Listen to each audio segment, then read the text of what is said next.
Hi guys, magandang hapon sa inyong lahat and welcome to my channel, Jude Butaslak. And nandito tayo sa parking lot ng 7-Eleven Calasiao. And may binili ako sa Lazada. Okay, so naka-sealed pa. And alam nyo naman na siguro dahil nasa title. Okay, so mag-unbox tayo ng camera lens. Okay, ito ay lens ng aking bagong second hand camera. O, di ba? Bagong second hand camera. And it's the Fujifilm X-T2. Okay? So, bagong bili ko rin to, pero second hand na siya. And makakwento ko lang ng konti. Alam niyo naman siguro, yung first camera ko na ginagamit pang photography is yung Fujifilm X-T100. So binenta ko yon dati kasi bala kong mag-upgrade sa isang camera na medyo maganda yung video quality, kasi yung X-T100 ko dati is hindi maganda yung video quality. So nung nabenta ko na, naghanap ako ng camera.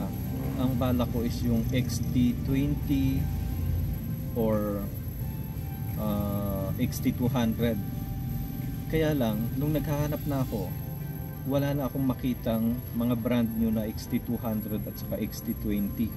So parang bigla na lang na phase out lahat dahil nung pandemic nagkaubusan ng mga parts ng camera. So ang meron na lang is yung mga X-T2, X-T30, X-T30 Mark II, ayun, pataas. So ngayon bumagsak ako sa Canon M50.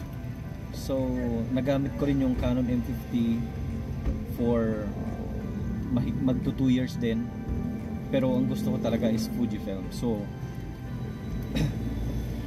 nabenta ko yung Canon M50 nung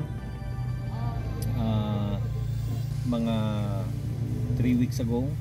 So nabenta ko yung Canon M50 and binenta ko na rin yung lens niya na AF 50mm 1.8, and may natitira pa sa aking EFM 55-200 lens. Kaya lang baka maibenta ko rin yun kasi hindi ko alam kung pwede ba yun sa Fujifilm EFM mount. Ewan ko kung may adapter na mabibili para sa ganun, pero mas maganda Fujifilm lens na lang din ang kunin ko para hindi na ako bumili ng adapter. Okay, so itong Fujifilm X-T2, so ang binili ko lang dito is yung body. So yung offer sa akin nung binilhan ko is yung lens sana niya. Maganda yung lens niya kasi yun yung 10-24mm ng Fujifilm. Nasa 4.0 yata yung kanyang aperture.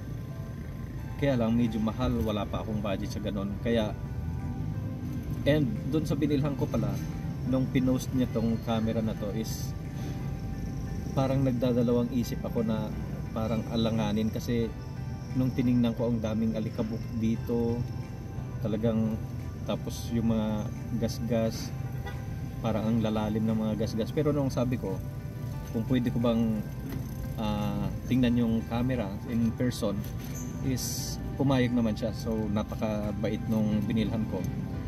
Okay, si Sir Francis. So siya yung may-ari ng Francis Portraits dito sa Dagupan City. Okay, so nung tinaingnan ko, sabi ko tingnan ko lang muna. Pero nung pagkakita ko, maganda pala siya, and sa picture lang pala hindi masyadong kasi hindi nalinisan, medyo malikabok, and personal use din niya to. So mas komportable akong bilhin sa kanya yung itong camera. So itong lens naman na to is binili ko lang din siya kasi nakita ko sa mga review na okay naman siya. Kaya lang ang problema is may vignette siya. So pero okay lang naman yun sa akin. Pero tingnan natin kung okay ba talaga. So open na natin to. Medyo mahaba yung aking explanation, no? Okay, so kaya unbox ko lang din to para sure, dahil kung mayroon mang sira, pero madalang naman kasi trusted naman yung binilhan ko nito, and ilang beses na akong nakabili sa shop nila sa Lazada. Okay, so it is the MVP camera. So sa Lazada doon ako bumibili lagi ng mga accessories ng camera. Okay, so yun. Okay, here it is. Push lang natin. Ayan. Okay, so may nakabalot ding karton. Ayan na siya. So meron siyang LHG XF272 na anong tawag dito? Hood, lens hood. Kasi wala siyang lens hood na kasama tong TT Artisan. Okay, mayroon din siyang freebies. Okay, hindi ko alam kung ano to. Let's check it out. Okay, so we have here ito separate to sa pag bibili ka ng TT Artisan. So pag bumili ka nito sa Lazada is nasa 6,000 plus, and kapag sinama mo tong lens hood is nagiging 8,000 yung price niya. So ayun, tapos ito naman mayroon siyang free na cleaning, pang cleaning to, BS Go. Okay, camera cleaning and maintenance kit. Wow, thank you. Okay, so bala ko pa namang umorder sana nito, pero may free na tayo. Okay, so ayan, ito na yung ating lens. So may ano pa siya, sealed, naka-sealed siya, maganda yung box. Naririnig niya yan. Okay, X mount. So let's open it. Ayan, wala nang laman. Tapos meron siyang warranty card.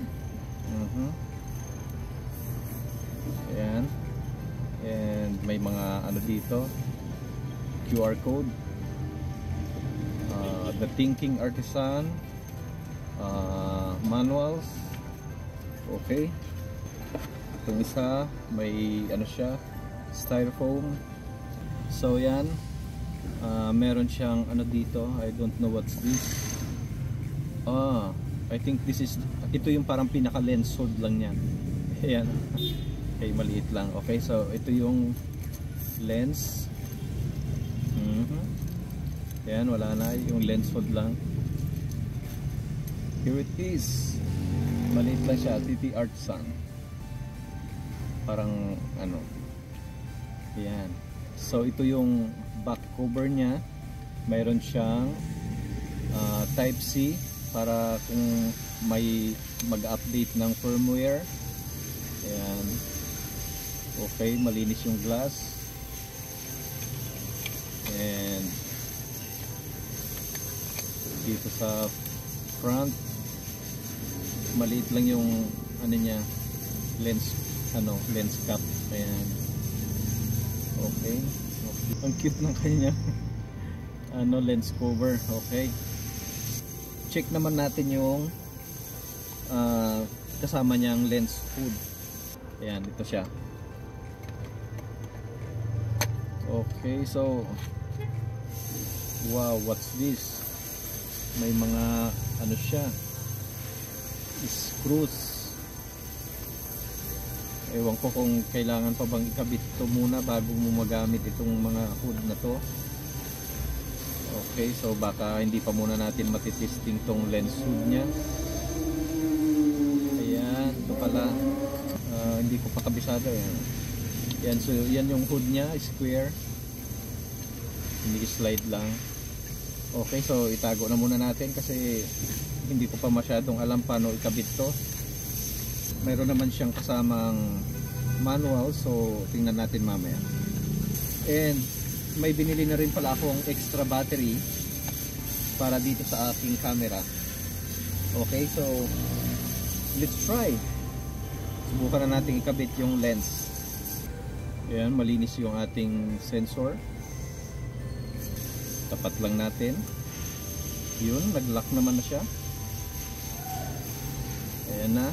So we now have the TT Artisan on my Fujifilm X-T2.